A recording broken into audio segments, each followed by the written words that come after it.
Hey everyone, this is Giuseppe Rossi here, and welcome to episode 3. I would like for you guys to subscribe right here below. I left off talking to you guys about me signing for Villarreal from Manchester United. Villarreal for me is a very, very important time in my life, probably the most important time of my career. Villarreal gave me the chance from day one to be part of such a big club.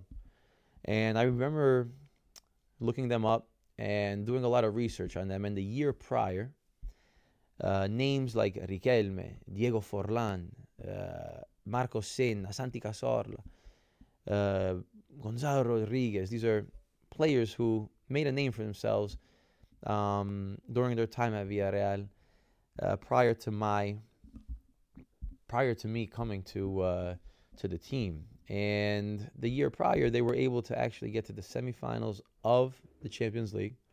They lost against Arsenal, and there's that famous penalty kick of Riquelme in the final minutes. If he makes it, they're going through, and Lehmann was able to save it. So that was something devastating. That's something that still to this day in Villarreal they remember. It's kind of what put them on the map of European soccer. So at that time, there was Manuel Pellegrini as the coach. He was a coach from Chile.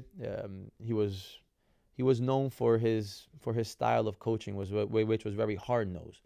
But what I learned was that he loved to give liberty to the players to feel free on the field. A different type of coaching, because I was never used to that. I was used to the English ways of looking at the game. I was used to the Italian ways of preparing, and I was actually happy to have had this type of coaching because it made me feel free. It made me feel as if I could use all my imagination and just be the player that I know that I am. It's not because I wasn't grateful of what I had prior, but it's good to continue to add ammunition to your playing style, to get to know the game more and understand the game in different ways, and then trying to take away as much as you can from these different experiences and make them yours and be the player that you feel comfortable being. So I was very, very happy to be part of this type of soccer. From day one, Pellegrini trusted me. He put me on the field in the first game against our rivals, Valencia, and we were playing away. We win the game 3-0, and there's a penalty kick. And at 20 years old, I wasn't scared of the moment. I wasn't scared of the moment to go to the teammates and being like, hey, I want to take this penalty kick. And I did so. I scored, and that was the first goal of my career in La Liga. Fast forward to 10 games in. I had 7 goals already, and I was the joint leading goal scorer with Sergio Aguero. And that game, we were playing against Atletico de Madrid. I scored a great goal at the Calderon, which is the older stadium, the older stadium of Atletico de Madrid. And that game, I get my first injury as a professional soccer player. I remember the right back. His name was Seitaridis. He was a Greek fullback. He cuts in, and when I'm changing direction, I hear like a little pop in my knee. So I didn't know what it was. I never, injuries weren't a part of my career just yet, and it was my meniscus. So I was out only for a month and a half. What sucked was that it kind of ruined that momentum, the momentum of me, being so vital for the team and starting off so hot with 7 goals in 10 games, being the leading goal scorer of La Liga. I finished off the year playing 27 games. I scored 11 goals. I was playing regularly, starting every single game. We were in Europe. We were in the Copa UEFA. So a lot of great things happened. Yes, my first injury happened, and I missed a month and a half. I missed a few games. It's all part of growing up. But I was blessed to have had an environment that let me be who I wanted to be, who gave me that freedom to discover myself, to make mistakes, um, to be able to go on a stretch where, hey, I didn't score goals, but they continued to give me that confidence to continue in being the best player I could be. During that year, I was able to get recognition from the Italian national team. And I heard before my injury, I was hearing that I was gonna get a call up, and being just in the talks at such a young age, and the year after Italy won the World Cup in 2006. Just being in the talks of being on that team was a dream come true. Unfortunately, the injury put that to the side, and I didn't get a chance to during that year. But year two, I continued playing. I continued being an important part of the team, always playing in Europe. And the thing is, when you do play in Europe and you're doing well at a team that is considered top six, top seven in such an important league like La Liga, you're going to get that recognition. You're going to get a lot of eyes on you. And I was capable of performing. I was capable of scoring goals, playing a vital part. November of 2008, I finally get my first call up, and it was kind of nerve wracking. It was kind of nerve wracking just because I know who the players were on that team. We're talking about the Buffon, Cannavaro, Pirlo, Gattuso, Toni, players who won the World Cup, who stayed on that team, and Lippi, who was the coach then, trying to, double up on winning another World Cup, but also trying to get this Euro Cup that Italy hasn't won since the 60s. So I get my call up, and I'm in awe. I'm in awe of all the players that are around me. I was very quiet. I was very shy. I was the last one to pick my number. My pick number 17. In Italy, number 17 is kind of like a bad luck number, so that's why I guess I was the one stuck with number 17. I remember just the little things. Let's just not even talk about the soccer part. Just gathering up for dinner and always being the last one to sit because everybody had their assigned seats, so I had to make sure I didn't step on anybody's toes. And you would think everything is just so serious, right? We just won the World Cup, so we're all like dialed in and everything is like ABC. Like you got to make sure everything is done properly.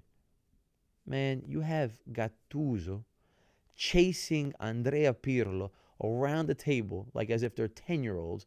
And literally Gattuso arguing with everybody. You got one side of the table arguing with the other side of the table. I remember there was always Daniele De Rossi and Andrea Pirlo on one side, always shouting on the other side of the table where there was the Cannavaros and the Gattusos, and then the people in the middle were like the young ones, were the ones who were new, who weren't really in the group, who had to understand the dynamics of the group. And that was me with another two or three youngins. That's something that kind of sticks to me. Now, let's talk about the soccer part. I'm very confident. I'm very confident in what I'm doing. I know that I can hang with anybody. But you do get those nerves being with these players that you've seen on TV. Being with players that literally made you cry. Because in 2006, when they won the World Cup, I was in Manchester. Me and my father were watching the game. It was the first day getting from America, flying back to Manchester, starting my preseason, first day. We're watching the game. Grosso scores. And me and my dad are jumping up like two kids, hugging each other, crying. I never cried before, so that was my first time that I cried for soccer. So this is what these guys made me do. And now I have them in front of me. And I'm able to share the field with them. I wanted to impress. I wanted to make sure that everybody knew, hey, yeah, you guys are like the world champions, but I'm here too. Embrace me. So my focus was just on a million. What helped me a little bit was in La Liga, Fabio Cannavaro played for Real Madrid. So that first year at Villarreal, playing against Real Madrid, I was able to score a goal at the Bernabeu versus Real Madrid. And how did I do so? Ball comes into me on the 18. I'm able to get past Cannavaro with a one touch, and I'm able to bend it around Casillas. Cannavaro, Balón de Oro, won the World Cup. He knew who I was now. He was the captain of the team. So it was a little bit, I'm not going to say easy, but that helped me kind of, feel comfortable being with the whole group, knowing that I have the respect of somebody like Cannavaro because of us playing against each other. Villarreal versus Real Madrid, him being a witness of what I was able to do during my first year and the second year with Villarreal. So kind of like as if I got like a stamp of approval from the captain himself. I'll never forget my first interaction on the field with Buffon. Buffon, known as the best goalkeeper that ever existed. We're at the end shooting. And listen, I have a good shot. I know how to shoot. I know how to score goals. I'm telling you, man, when I went to shoot against this guy, it was impossible to score against him. Impossible to score against Gigi Buffon. So that kind of, man, that kind of made me think when I went back to my room. I'm like, I got to score against this guy. Because if I can't score against him, how am I going to get the full respect of everybody knowing that I'm a striker and I can't score? So I remember going back into the room. I was YouTubing him. I was figuring out ways that I could get past such a player that I've never encountered in my life. So here comes day 2 of training, and there's a penalty kick. Obviously, the starters were playing on one side, the reserves were playing on the other side, and I was obviously part of the reserves. Penalty kick comes in this 10v10 game that we're playing. I want to take it. It's me and Buffon. So I'm able to score against Buffon. And it was kind of like liberating because you're like, it kind of like you just scored a goal in the game and you want to celebrate, but obviously you got to refrain yourself because you don't celebrate in training. But deep down, man, I was so freaking happy that I was able to score. Even though it was a penalty kick, I don't care. Penalty kicks are goals. I was able to score against Buffon. So that kind of just like, that just kind of made my confidence go even higher and higher. So that was my first experience with the national team. So during that first call-up, there were 2 games being played, Euro qualifiers. The first game I didn't get in. The second game was against Bulgaria. Towards the end of the game, there was probably 15 minutes left. I believe we were up by a goal or 2. And Lippi decides to put me in.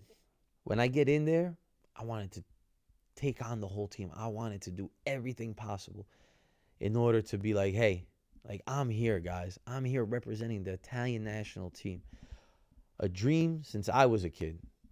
A dream since the 94 World Cup when I went to see the national team play against Ireland. Since I was a kid that I went to go see the 94 World Cup game at Giant Stadium, Italy versus Ireland. Me and my father went on my sister's birthday. My sister still to this day does not forgive us. We went and it was just amazing, man. It was just amazing. Rooting for a country, rooting for those colors, watching Baggio play. Because during that World Cup, Baggio was the best player in the world. And I fell in love with his game. And I fell in love with the way he was loved by the fans, right? Something that you want to feel when you're a soccer player. And my dad growing up making me watch Serie A and me just falling in love with Italian soccer, right? That was my dream as a kid. And, fast forward to 2008 in November against Bulgaria, finally getting this opportunity to represent Italy. I wanted to do everything and more in those 15 minutes that I played. And mind you, I touched the ball a few times. I still remember I dribbled past 2 guys on the left-hand side. They fouled me twice. The referee never called the foul, and I was very angry at that. But besides that, man, it was great because we won the game. I was able to establish myself in the team, and that's when my career in the Thai national team started. So coming back to Villarreal and having a cap on the Italian national team was something important. Because it made me feel as if I could be one of the leaders on this team. So we were able to qualify for the UEFA, which was something very important for us. Year 3 comes around, and I kind of get it. I kind of have a slow start.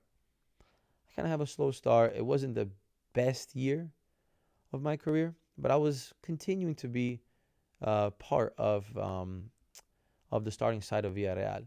I went on a stretch, I think, around 8 games where I didn't score. So Pellegrini pulls me to the side and says, listen, I think it's important maybe to get other people involved. It doesn't mean that you're not starting. It doesn't mean that you're not an important part of the team anymore. But I feel like it's okay to sit on the bench for a few games and get other people involved and just feel good about ourselves again. So that happened. And it was the first time that I ever got benched as a player. I think it was after my second benching. I come in towards the last 20 minutes. And it was against Tenerife. Bruno plays me a ball. I'm one-on-one with the goalkeeper. And I slotted in. And when I scored that, it was the biggest liberation ever. My celebration was of somebody who was pissed off. I wasn't pissed off at the coach. I wasn't pissed off at anything. I was just more pissed off at the situation, right? Like, why is this happening to me, right? So those are moments in a career where you have to learn from. And what I learned was I was scoring goals, and I was becoming a little bit too complacent. I was as if goals happen every game, right? So I was thinking, hey, I got a goal here. I got a goal there. They're gonna come. I don't have to work so much in order for these goals to come. But to the contrary, goals come because you work. Goals come because you prepare yourself for those moments when you are in a situation to score. So I was lucky at 22 years old to have had that moment to help me grow, to help me find the right mindset as a striker, getting better in certain situations in front of goal. Um, so yeah, that goal was great for me, for my confidence. And after that, I never saw the bench again. And it led to many more caps with the national team. I was being called up every single time. Even in those tough moments, I was being called up. So that means that I was part of the project. That third year was the toughest year of my career, was the toughest year of my life, because in February of 2010, my father passed away, and it was tough. It was tough. We had a great relationship.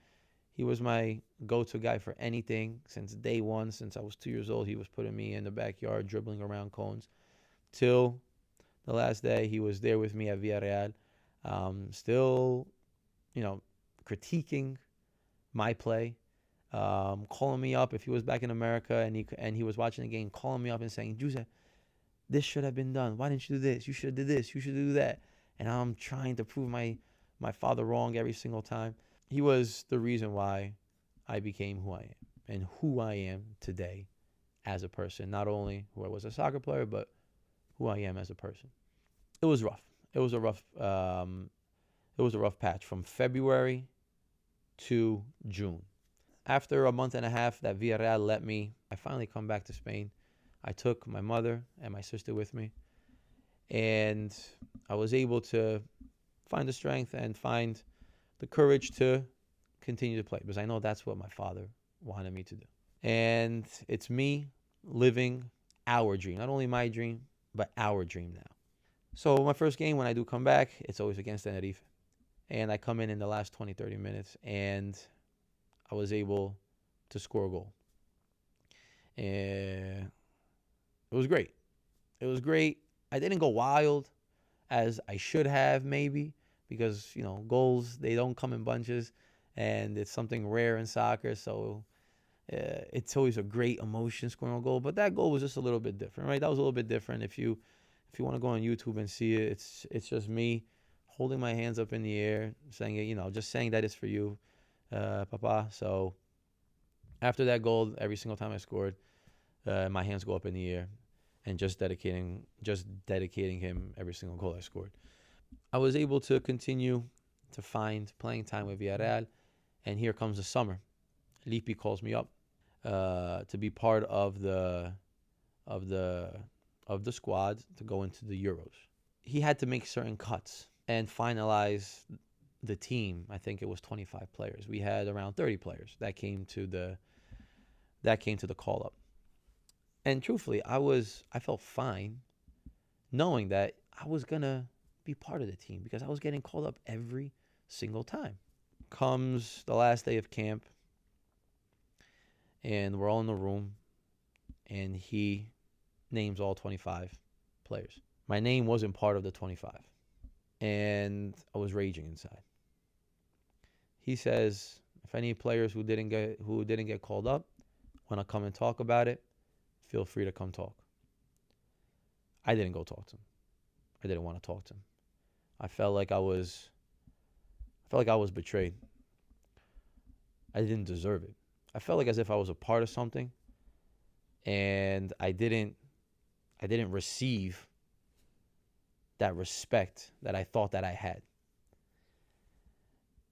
And it was a tough moment, because it's like, yeah, Dad passing away. I'm able to finally come back and regain the momentum in the soccer world. and I'm back on a national team, and then this happens. Man, I didn't want to hear anything. I didn't want to talk to him. I didn't want to talk to no players. I just packed my stuff up next day. I'm out. Many years pass by, and I hear the news that Lippi says that one of his biggest regrets was not bringing Giuseppe to the Euros. And I'm thinking to myself, I'm like, but why did you have to make it a regret? Like, why wasn't it possible? Like, why didn't you understand that I deserved to be there? That I was one of the best young players in Italian soccer. I'm doing great in La Liga. I'm doing great in training. You're playing me. I'm in every single call up, and you're not calling me to the Euros. So that's something, man, that still to this day, yes, I forgive, but there's things that you can't forget, correct? And I never had a chance to talk to Lippi about this. I know if I see him, it'll be it'll be fine. It'll be great. He was great to me. I have to say, leading up to that decision, he was great to me. He made me play. He gave me my first cap. He called me up. He made me part of the national team. So, in a way, I am thankful to Mr. Lippi. I really am. I'm really grateful. He had a lot of confidence in me, him, his whole staff, and it felt great, man. It felt great. But that decision, that's something that it's hard to digest as a player, right? Something that was taken away from you that you didn't deserve. And what I was able to control, I was able to control. Hopefully, maybe one day I'll have the possibility to see him on the streets of Villarreal because I know that's where he is and he loves being out there. And and if this conversation ever comes up, it will be great to have a reason why. A reason why that was taken away from me. Comes year 4 with Villarreal, and a lot of emotions during that third year. I was able to regroup mentally. I was able to find that inner strength to just ball out, to just be the best version of myself. And year 4 was the best year of my career. I was able to score 35 goals. I played in I don't know 56 matches, something like that. I was the 5th goal scorer in La Liga. Overall goals during that year, I think I was around top 5 also in the world. Considered one of the best players in La Liga that year because right after, I think it was Ronaldo was first, Messi was second, and I was right there at third. So that was a very important part of my career. During that summer, after the 4th year that I played, I had many teams that were very interested in me. I had many teams that were interested in me, starting from Juventus. During that year, we qualified for the Champions League, so that was something amazing for Villarreal. Like I said, scoring many goals in La Liga, 18. I was able to score 11 goals in the Europa League. Scored 5 goals in the Copa del Rey. And I was able to score 3 goals in the national team. So that was a complete year, beautiful year. Summertime comes, I'm getting offers from many teams, and here comes Juventus. Juventus just got up from Serie B into Serie A. Conte was the coach. He calls me up, and he's like, listen, we want you to be the after Del Piero. I don't actually remember if it was the year that they came up or if it was a year or two that they were in Serie A. It was one of those years. And they wanted me to be a very important part of their team. So they call me up. I'm able to have conversations with Conte. And they presented an offer to Villarreal. It was a 28 million euro offer that Villarreal did not accept. They didn't accept because they just sold a very important piece of our team, which was Santi Cazorla, to Malaga. So they didn't want to dilute all their talent, and we just qualified for the Champions League, so we didn't want to have a weak team. So their stance was, we sold an important part of our team. We're done selling our players. I'm not going to say that was a big blow because I was happy to stay at Villarreal, knowing that we're playing Champions League in comparison to Juventus, which was, the biggest team in Italy now, but just came back from Serie B. So I never knew that they would come back to a certain level. If I only knew, then it was a different story.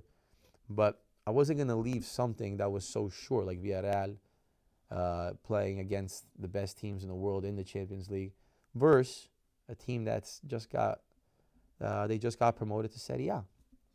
In the summer, I had another offer from Barcelona. I remember during the year we played against Barcelona at the Camp Nou, and for me and many other fans who watched the game, Barcelona, Villarreal, 3-1 for Barcelona, was one of the best technical games you'll ever watch. During that game, it was just a back and forth, possessions, back and forth, shots on goals, players creating. I remember up top, me and Nilmar giving fits to Puyol and Piqué. They had their players up top, Villa with Messi. And I'll never forget that game, that was a game where Messi was quiet as hell. I was outplaying him. And people were always comparing at that point because it was a year where I was excelling. I was one of the best players in La Liga. The headlines was Messi Rossi. Obviously, there is no comparison. But that was the build-up to the game. And up to the 70th minute, outplaying him, doing great, creating, dribbling, shots on goal, whatever it was. The game was 1-1. This guy decides to wake up. And he scores 2 beautiful goals, starting from the halfway line, combining left, right, 1-2, chipping our goalkeeper.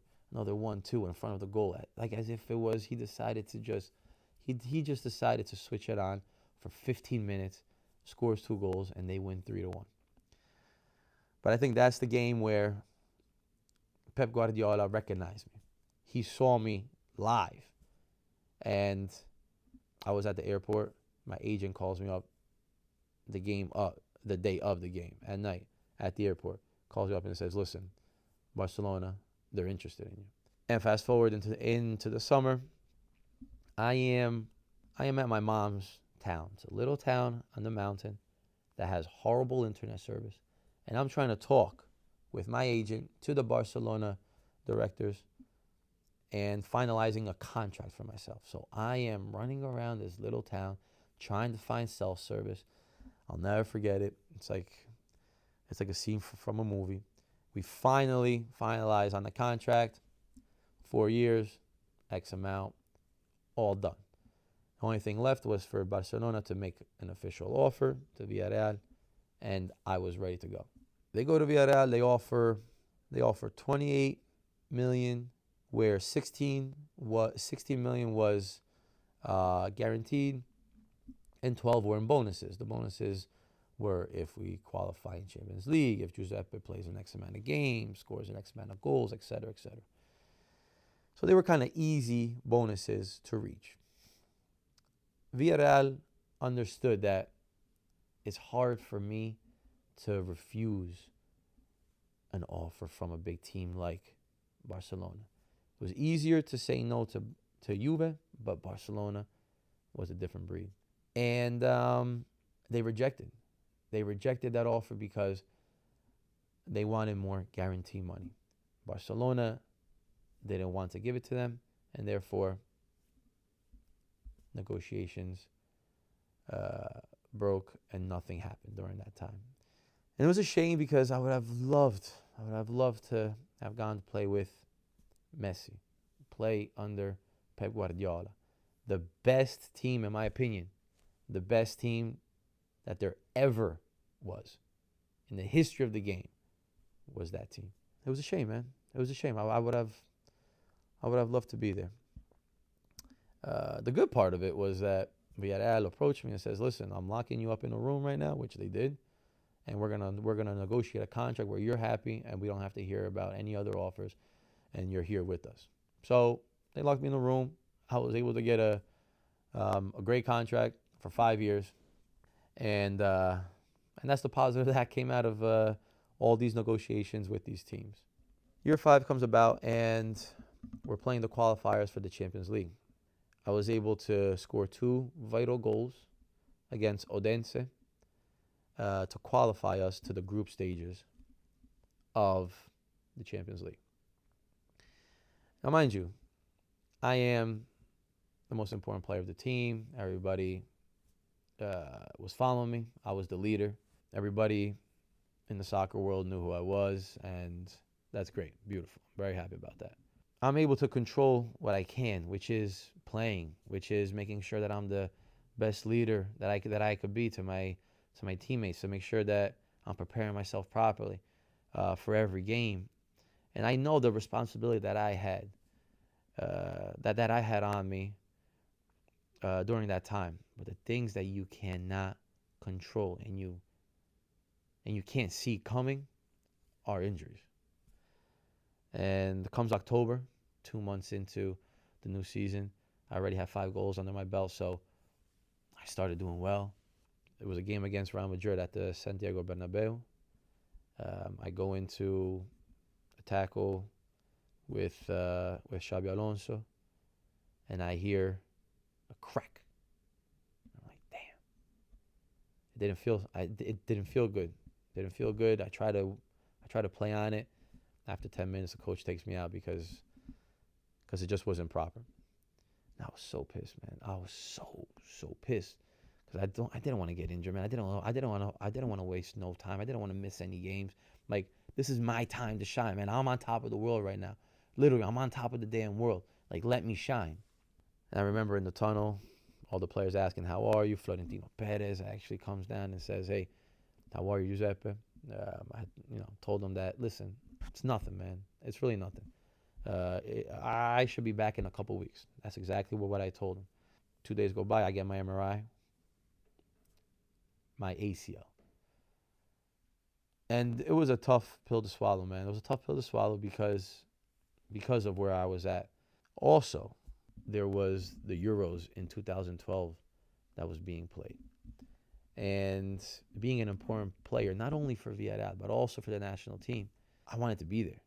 I wanted to be present in every moment and live these moments. But getting the news that I had an ACL tear kind of made me think about this whole situation. The first thought that was, hey, let's get this done now because I need to be back by April to train, to at least have a month under my belt, to be in shape, and at least play the Euros. If I could go back and change something during my career, I think it was that moment. That moment where I didn't make such a quick decision and have had rational conversations with the people around me. What is the best decision in this moment? Who do we go to that will do the right work on my knee to put me in the best position come April? I got injured. I got my MRI on a Monday. Tuesday, I contact this guy from Valencia to do my work on my knee. So everything goes the way it's supposed to. I'm not joking, man. My rehab sessions were the longest rehab sessions, I think, in the history of rehab. I was in there for 8 hours a day, Monday through Saturday. 8 hours, 8 hours, 8 hours. Knowing what I know now, that was the dumbest thing I ever did. But I didn't know better. I had the physios. I had the doctors. They're the ones who were telling me, come and do this work. So guess what? I listened to them. Fast forward 5.5 months. I'm in training. I'm feeling okay. I know I'm not feeling 100%. But I'm like, man, I got to get back out there. I just got to get back out there. I'm in a training session. What happens? I hear a crack. And I'm like, you got to be kidding me, man. Please don't tell me that it's my ACL again. Please don't tell me it's my ACL again. MRI, you tore your ACL again. That's when the world just fell on top of me, man. I was like, I'm losing everything. I just lost the Euros. I'm losing another 6 months. On top of that 5.5, another 6-7 months, right?